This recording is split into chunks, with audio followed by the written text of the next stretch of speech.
Foundation for Defense of Democracies, and this discussion of what some are calling the Arab Spring. We'll discuss whether that's a proper term this morning, I hope. My name is Cliff May. I'm the president of FDD, and this briefing is part of a series we do here that brings together experts for productive and for thoughtful, and we hope civil conversations about pressing national security issues. We're privileged to have with us today in the audience representatives from the diplomatic corps, from the U.S. government, from various think tanks around town, other members of the policy community. Apologies if I don't recognize you each by name, but thank you for being here. Several members of the press are here, and we note that this event is on the record. We look forward to your questions and creating a dynamic discussion this morning.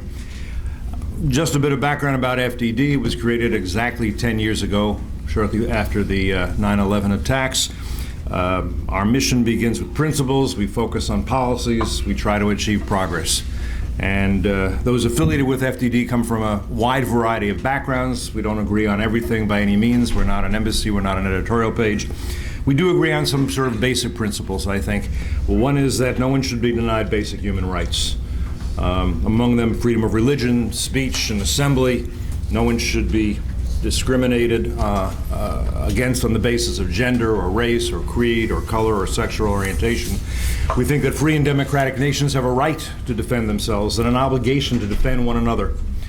And we think that terrorism, which we define as the deliberate use of force, the use of violence against civilians to achieve political ends, is always wrong and should in no case be condoned. So today we're going to talk on the one-year anniversary of the uprisings in Egypt. Been uprisings in many other countries as well. We're going to talk about that. Last year at this time, activists were spilling out into the streets in Egypt and other parts of the Arab world. The coming year will be perhaps even more consequential as ballots are cast, votes are counted, in some cases perhaps miscounted, and governing decisions are made. I'm joined by four esteemed experts who will shed light on these recent developments and what we can look forward to. Let's start with Khairi Abaza, right next to me, who's a senior fellow here at the Foundation for Defense of Democracies. He's a former official of Egypt's liberal Wafd party. Khairi's an expert on democratic reform in the Arab world, the spread of terrorism, and the influence of the media on politics.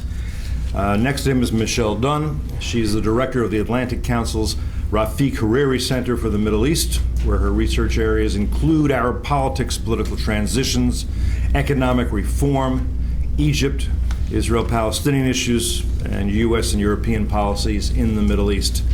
Reuel Marc Gerecht is a senior fellow here at the Foundation for Defense of Democracies as well. He's a former Iran specialist at the CIA's Directorate of Operations. He's the author most recently of a book called The Wave, Man, God, and the Ballot Box in the Middle East. And next to him is Dan Arbell. He's outgoing Deputy Chief of Mission of the Embassy of Israel in Washington. So we're pleased to have all of you with us, pleased to have all of you as well. And let me ask Khairi, who's been in Egypt a lot over the past year, to kick off the discussion with few remarks.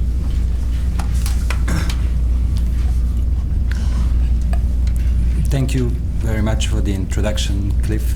And I would like to start these remarks not so much about saying what happened this last year. Many of us know what happened, the revolution, the elections, but I would like to speak about the next steps to be taken. Today in Egypt we are in a polity that has changed dramatically since last year. Today there is an elected parliament that came to office through free elections, not fair for everyone. I mean, there were some groups that were better prepared to win and that did a lot of social work for many years, that is the Muslim Brotherhood. But also we have to see how the Muslim Brotherhood evolved over this last year and the platform on which they run, which was a fairly liberal platform, and also on the liberal side where there were also concessions made in issues regarding the Sharia. But anyhow, the Muslim Brotherhood which is now the largest political party in the Egyptian parliament, vowed to rule through a consensus, and it wanted to send the first signals of this consensus on seeing the way the speaker and the deputy speakers were elected. No party got a majority, but they managed to create a consensus to have a speaker from the Freedom and Justice Party, which is the party of the Muslim Brotherhood, a deputy speaker from the Salafi Party, Noor Party, and the second deputy speaker from the Liberal Wafd Party, which has only about 7.5% of the seats. So this is the signal that was sent. The second signal that they should be sending to reassure that they are committed to democracy will be regarding the Constituent Assembly, the 100-member Constituent Assembly that will draft the Constitution.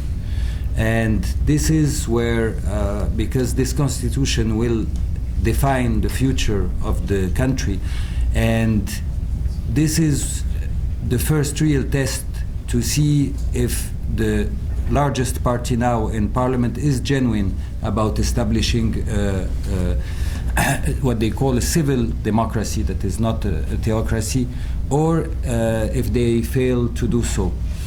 If they fail to do so, then the country will face a lot of instability because it does take a majority to decide things, but an unhappy majority can sabotage, an unhappy minority can sabotage the whole process. So there is this step that has to be taken. Another step that has to be taken, the issue of the power of the president. Until now, Egypt is talking about electing a president, but it is unclear if the system will be presidential or parliamentary or semi-presidential.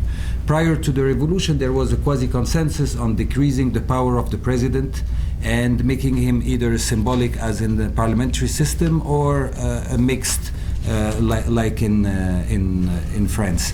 So first they have to define this so that we can have contenders, and so that Egyptians can know how power it's going to be distributed in these in the new Egypt. Then finally, a very important issue, I think, that did not receive enough attention is on the part of the old regime itself.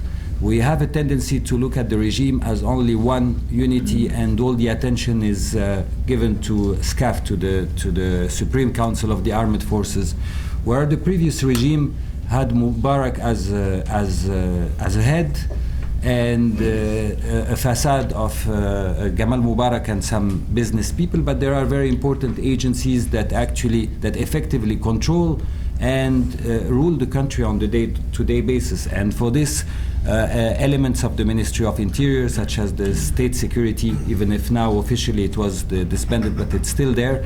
And there is also the general intelligence, and the two work together. And there are indications that things are not so smooth within the old regime. And we can take, for instance, the example of petty crime in general in Egypt, and how the police does not collaborate and is not helping to stabilize the situation. Another example where we can see the general intelligence and the police, where they work together, it's the Sinai Peninsula. Since the revolution, the security situation has been a disaster. And the agencies that are in control of the Sinai Peninsula are not the armed forces, but rather the general intelligence and the police. And ever since, they did not collaborate fully with the military, with the results that we can see today, with the instability, with pipelines for gas exports being blown up more than a dozen times. So this indicates that things are not so smooth, and there is a lot of talk, for those who follow regularly the Egyptian media, of a hidden hand, and accusations are always sent towards SCAF, whereas it's not necessarily SCAF, but maybe other elements in the regime. So the new parliament and the new Egypt has to find a solution with these agencies and either to find a way to integrate them in the new Egypt or to control them. And I think with this I have spoken enough, and I turn. Let me go to Reuel next for a second. And Reuel, plenty of analysts expected the Muslim Brotherhood to do well. Fewer analysts probably expected what we're calling Salafis to organize and win as many seats as they have. You want to explain that phenomenon? Yeah, I mean, I think the reason that we saw the Salafists do, unexpectedly well, at least some people thought unexpectedly well, is one, the Egyptian body politic is actually more conservative than I think a lot of people anticipated, religiously conservative. And the Salafists, like the Muslim Brotherhood, represent what you might call unspoiled terrain. They still have their virtue intact. That's really not true, I think, for anyone on the secular side. I think everybody on the secular side has, to some extent, been compromised by the dictatorial period. They have obviously tried hard to distance themselves from the past, but I think the truth is that many of them had either willingly or with a little bit of resistance been co-opted by the regime. And so, these folks have it. And, some people have suggested that the balloting in Egypt was rigged, or played with. I'm skeptical of that. There may have been a little bit. I actually think the result is pretty reflective of what the real views are of the Egyptian population. And we'll have to see how that plays out. I mean, I would just add. I mean, for me, the big question is can the Egyptian military create a hybrid system? Can it create a system whereby it essentially maintains control of the system, but allows democratic elements to at least be self-satisfied? That is really a question for the Muslim Brotherhood. It's not really, I think, a question for the secularists. My gut reaction is no, they can't. I think sooner or not later, the Muslim Brotherhood, once they get into parliament and they get a taste for power, are going to buckle at the idea of allowing the Egyptian military essentially a check on the political system, which I think is what the military really wants to have. And I'm skeptical that the Muslim Brotherhood will, in fact, long live with that type of compromise. People tend to think they will. Some people do. I'm deeply skeptical about that. And I think that will set up an ultimate confrontation with the military. And I'm by no means sure that the military, the intelligence security establishment, is going to win that confrontation. Because I think the rank and file of the military are quite similarly culturally to those people who voted for the Muslim Brotherhood and the Salafists. And I think the Egyptian officer corps lacks that thing that the Turkish officer corps has had even up till today, and that is it's relatively free from corruption. The Egyptian officer corps is rotten all the way through. So I am skeptical that if it does come to a tug of war, that the military is going to hold. And then it's going to get really interesting, because as was the case in Turkey with the Turkish military, like it or not like it, the Turkish military certainly had an evolutionary effect on Turkish fundamentalists. It repeatedly checked them over decades. And you can see that evolution on the fundamentalist side. Each time they got checked, they changed a bit. Now, one can argue and be suspicious of how profound that internal evolution was in Turkish fundamentalist quarters and in the AKP in particular, but it certainly had a public political effect. Now, I think a lot of people in Washington, for example, really don't want the military to go away. They're comfortable with the military. They like the things the military does, particularly the Israeli-Egyptian peace treaty. And they would like to see the military serve as a secular, certainly not democratic check, but a somewhat of a secular check on the system. Again, I'm skeptical that's going to happen. I just don't think Egyptian history and the role of the military is going to allow that to be successful. And if it does come to blows, I would bet on the faithful and not on the military holding the high ground. And therefore, it's going to get a lot more interesting if you do not have the military there as a check, and you essentially have a pretty decisive Islamist majority capable of remolding society in its own image. Michele, what is U.S. policy? Is it coherent? Is it strategic? Is it wise? Okay. Well, I mean, not surprisingly, U.S. policy is struggling with this situation, and especially with this recent crackdown on non-governmental organizations, including the 3 prominent American organizations working there, as well as a large group of Egyptian organizations. This is an unprecedented crackdown. It didn't happen even during the Mubarak era. And it's a direct challenge to the United States, I think.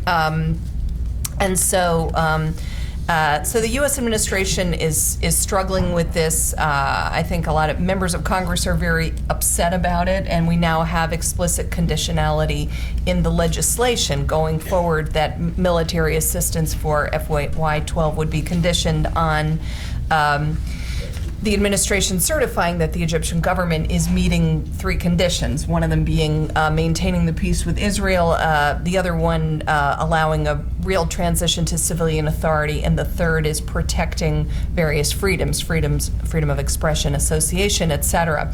So the administration, this is a problem that's going to unfold over the next few months. They have to decide. I mean, I think that as far as I understand, the military assistance is going to stop flowing to Egypt within about 2 months if the administration does not either A, certify that the Egyptian government is meeting the 3 conditions I mentioned, or B, use a national security waiver. Right now, under the current conditions, if they do either one of those things, I think they're going to have a big problem from the Congress. So there are a couple of possibilities. I don't know how this is going to go. I think it would be a huge mistake for the administration to back down on this one and to send the military assistance, even though, despite this big crackdown and this effort on the part of the Egyptian government to keep the United States from funding civil society organizations.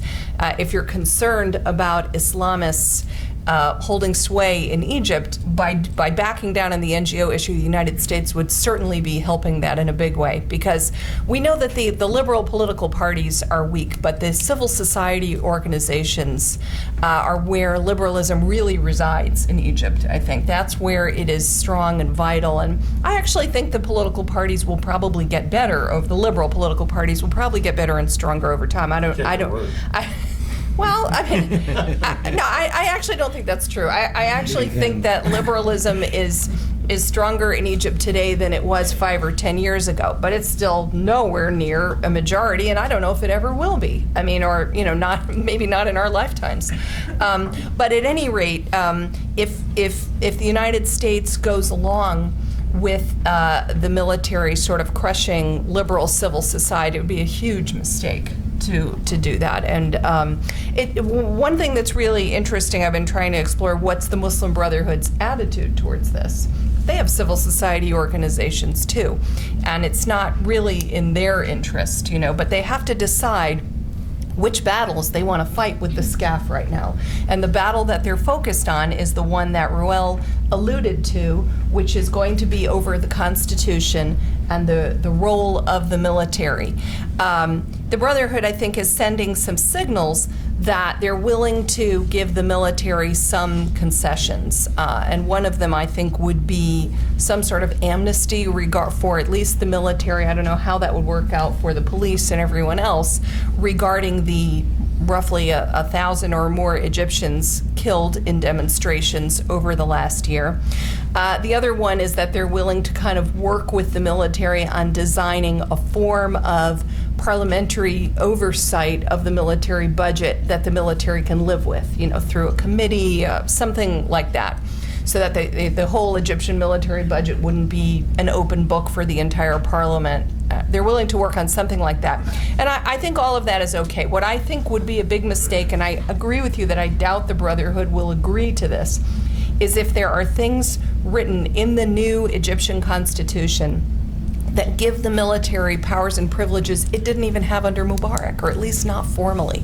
Things like no civilian oversight of the budget, ability to veto legislation related to the military, basically the power to make its own appointments, that the president or whatever would not be able to make military appointments. There are a number of things like this that the military has wanted to get into the Constitution. And I think partly we saw that was why all these demonstrations broke out in Tahrir again last November. We've seen now, I think, the results of the parliamentary elections have probably made it impossible for the military to carry off what it was trying to carry off in terms of the Constitution. They were maybe thinking it would be a very fragmented parliament, but actually it's not. It doesn't turn out to be a highly fragmented parliament, and therefore the parliament is now going to play a very strong role there. So we find ourselves in a little bit of a peculiar position where the United States is now in much more contact with the Muslim Brotherhood leadership and the leadership of the Freedom and Justice Party than before. And I think there's a certain amount of signaling going on in terms of whether we can both agree on some things related to the future shape of Egypt, the future role of the military, and a freer environment for civil society. Dan, my reading is that Israelis were fairly comfortable with Mubarak, maybe more than was justified, that Israelis are fairly apprehensive when they look across the border at this point to Egypt.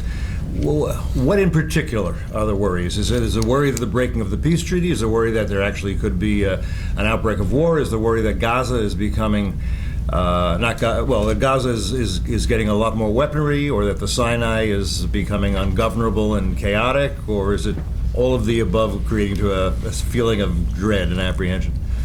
Well, I'd say that it's a mixed bag, but to go into detail, I would say that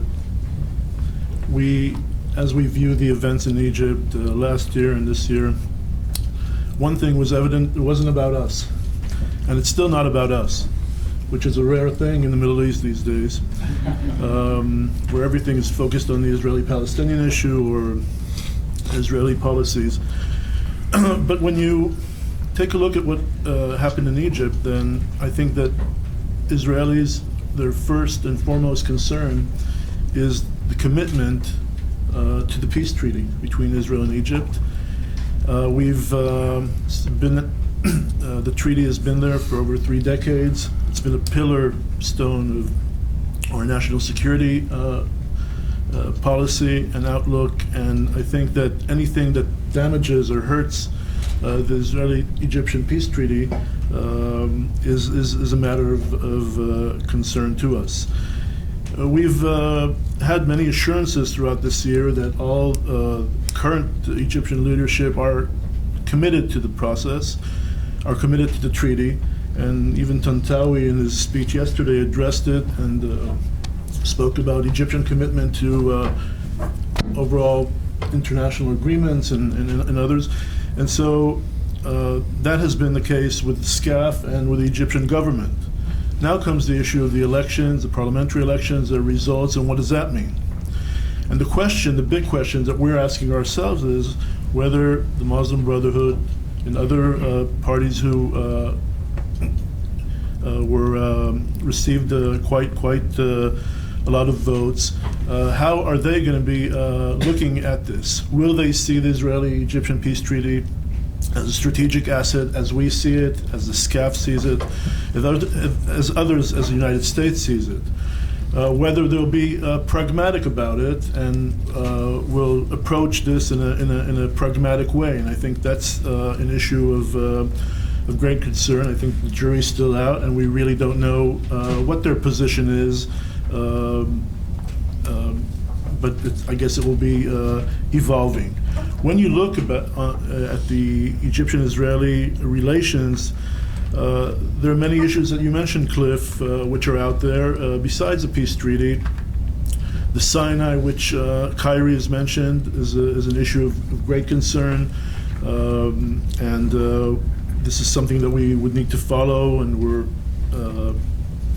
pretty much concerned about. What happens with Gaza and Egyptian?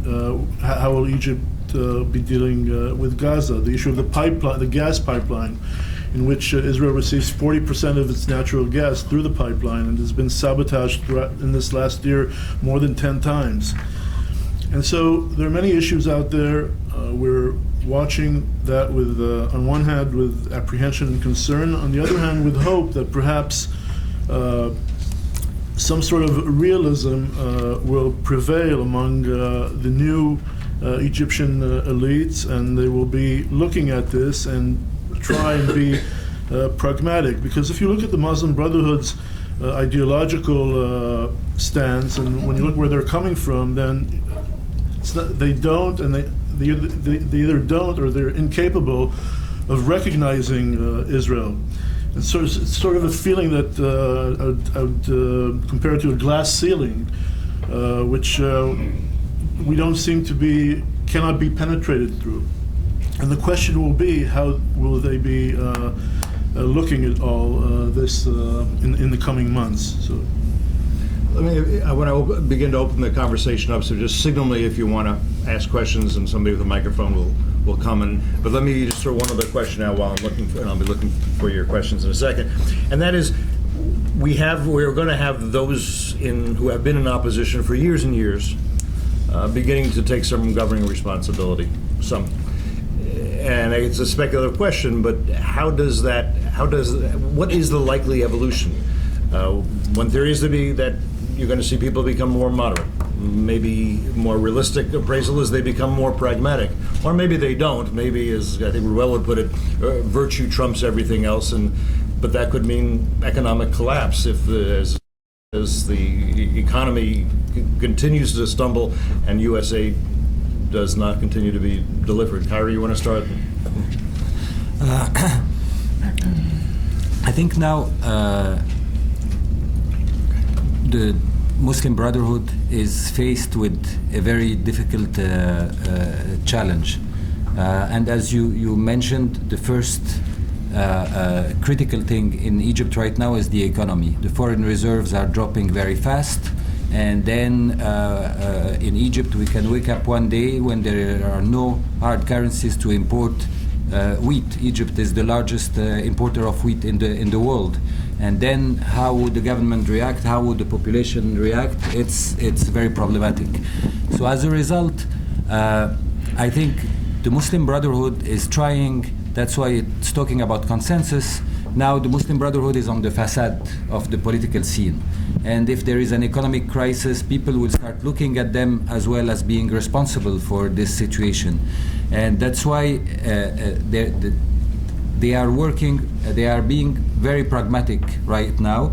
We will see if this is genuine or not, but right now it is pragmatic to try to find a consensus and to try to find support among liberals and others, so that the collapse will not be just, they will not be the only one to pay the price of an economic collapse.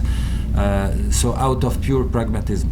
But overall, the Egyptian polity right now is evolving. We have a Muslim Brotherhood who 10 years ago refused even to talk about the constitution, and today it's talking about democracy, and even the word democracy was not talked about. Today they are talking about it and working on it.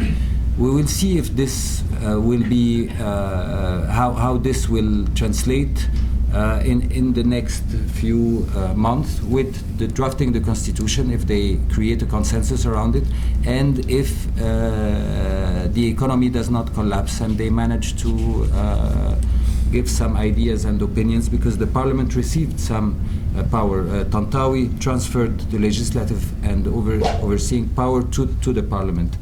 But still, it's not very clear. Anybody else want to weigh in on that, Michele? Yeah, I agree. The economy is really a serious situation. Khairi mentioned the possibility of a bread crisis. I would also bring up the possibility of a hyperinflation scenario. I mean, the Egyptian pound is dropping, and it could drop disastrously. Once you get into a hyperinflation situation, then the political consequences are really difficult to predict.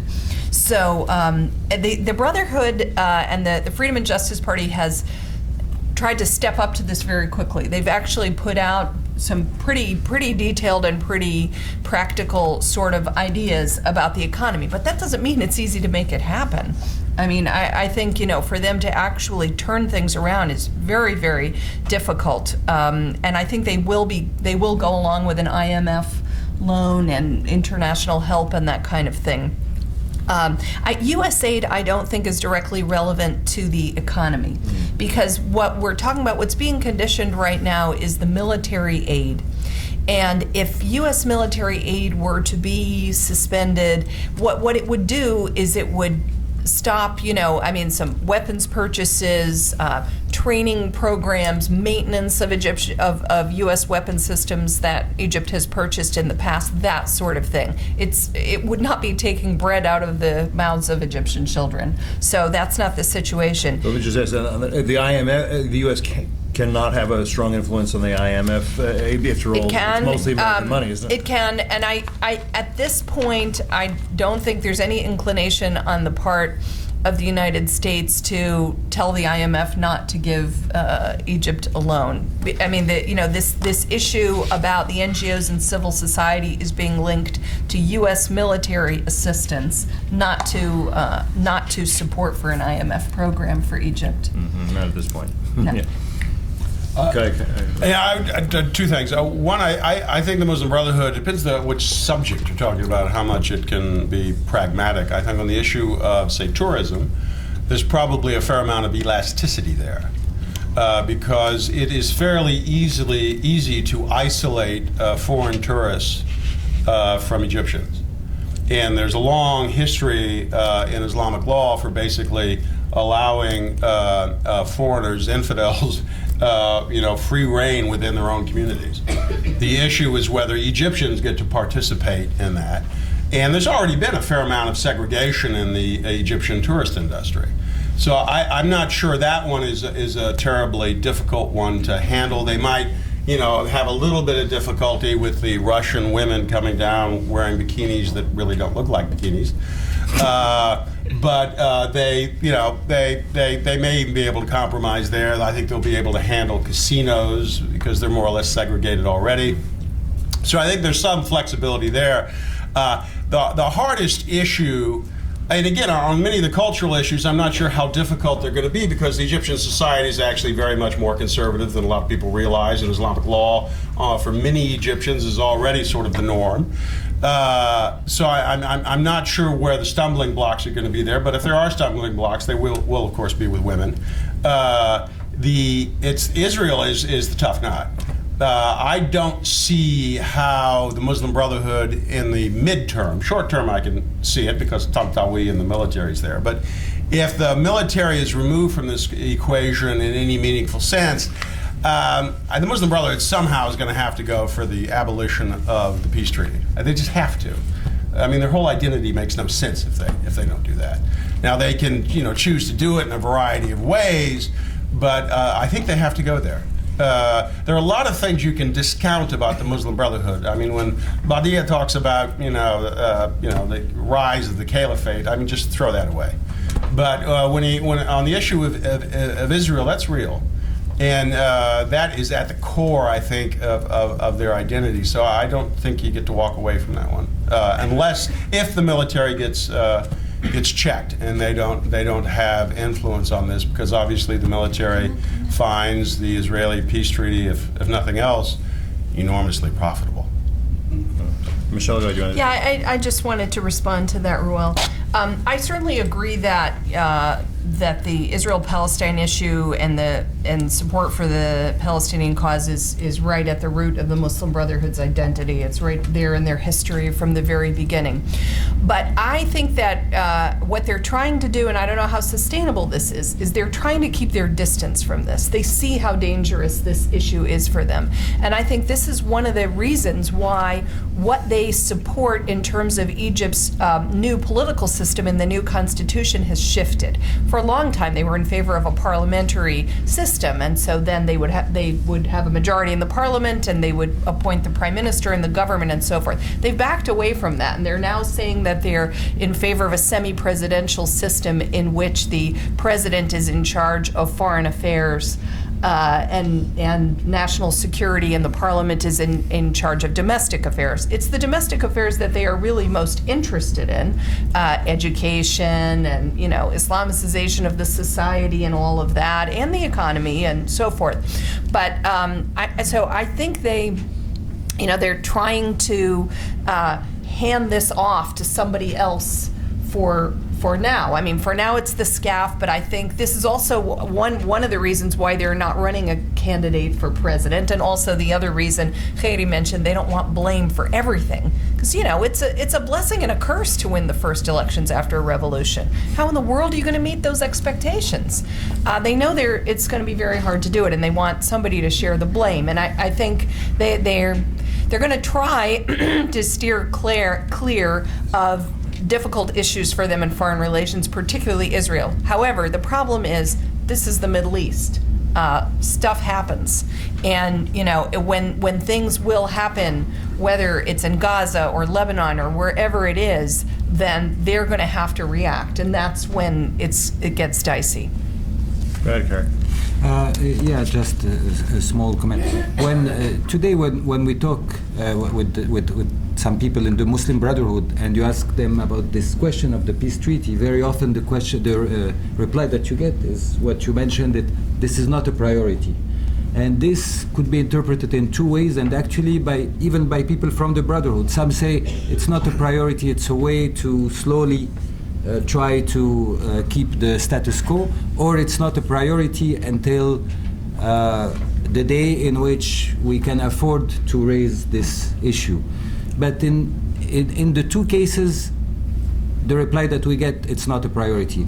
On the other hand, the Salafis, the second party, which have a quarter of the parliament, are for keeping the peace treaty with Israel, and they even call for the implementation of the full treaty, that is the establishment of a Palestinian state. And so it's another approach, so it's nuanced. But for the time being, no one in Egypt would agree that it's a priority, and I don't think they can get near it for the time being.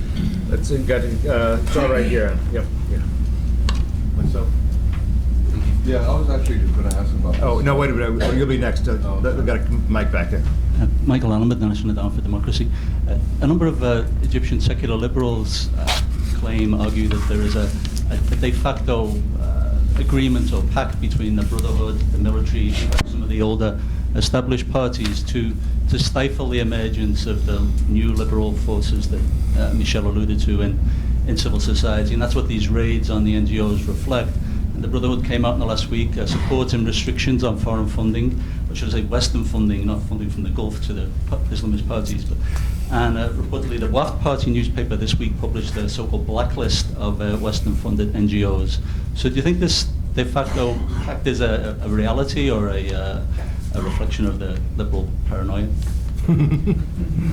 Khairi, you want to? Yeah, I mean, this whole process from the very beginning of the revolution was set up in a way to favor, in particular, the Muslim Brotherhood. So elections were free, but they were not fair. And the indications last year, when they made the first constitutional amendment to amend the constitution, the committee was only made up of Islamists in March last year. Then the Egyptian media, if you look at it, it was state media, was quite biased to the Islamists. Then there was the issue of having a constitution first or elections, legislative election first. The Islamists were the only ones who wanted election first because they were the most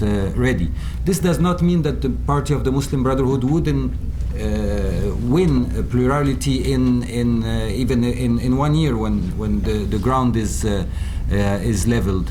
But yes, so there are many questions about the relation between the Muslim Brotherhood and the military. And traditionally, the Muslim Brotherhood worked with the king in the 40s, then turned against him. It worked with the free officers in the 1952 coup and supported them against all the other political groups and parties until they got kicked out by Nasser. Then again, Sadat tried to use them to counter the left, the communists. So dealing with regimes and everybody, not only the Muslim Brotherhood, but other parties worked with the regime and dealt with the regime. And I agree with many things with Reuel, but I don't really buy the idea that Egyptians voted Islamist just because they are conservative or they are religious. They voted Islamist for, I think, another reason. Who is present when you go and visit Egyptian villages? The only parties that were present there, that were working, that were providing services, that were close to the people, were the Islamist parties. That's so there is a lot of, I think, a vote of interest. Yes, I agree that over the last 30 years the norms and values have shifted towards more religion, because it was a state policy since the end of the Sadat era to use religion to try to counter first the left and then the Islamists themselves. And after 20 years of doing this in the 80s and 90s, then the values and society have shifted. Yet the largest party did not run on a Sharia platform, it ran on a liberal platform. And this is something that we have to see. About the liberals and their future in Egypt, we will see if they have the same resources as the Islamists, and they do what the Islamists do and do it better, then we can truly assess their chances in Egyptian society. So I think it would be unfair for the Islamists to say that they were elected just because people said they are religiously conservative, and as well for the liberal that they will never get a chance because they're not particularly religious. Let's go to the young lady here. Thank you. I'm Cynthia Farhat. I'm a senior fellow with Center for Security Policy. I just came from Egypt. I came 2 months ago, two and a half months ago from Egypt, first time in America, a beautiful country. I'm an Egyptian political activist. I've been active in Egyptian politics for a decade now. After September 11th, I felt that I was morally responsible to act against terrorism and Islamism in Egypt. And but I'm sorry, but I feel that we are talking about two different countries, because I was in Tahrir Square. I co-founded two political parties in Egypt that were rebuffed as legal entities by the so-called Mubarak moderate regime, because they were classic liberal, secular, and pro-Israel. And it was a crime to be pro-Israel in Egypt. And I used to get phone calls from state security telling me that they want my head in their freezer. So that's not really the kind of political atmosphere that you would be able to spread these ideas. And people wonder how the Muslim Brotherhood are more popular. It's because they were the party that was allowed to be in the parliament while we were banned. That is why we can't organize. It's not because we were bad. It's because this is not the kind of atmosphere that people can work in. Not a lot of people will be able to go to bed hearing these people telling them that they want to kill them. So this is the first thing. And the second thing is, Salafists are the most hated political group in Egypt. And I know this for a fact because I'm a protester from Tahrir Square.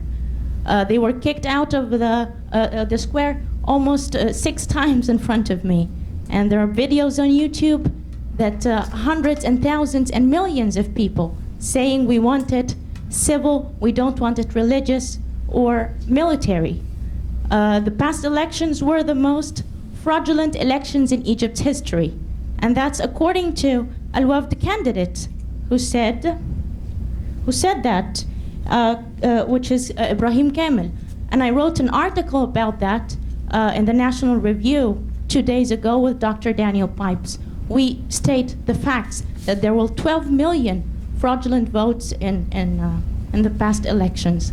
So how can we work in Egypt under these circumstances?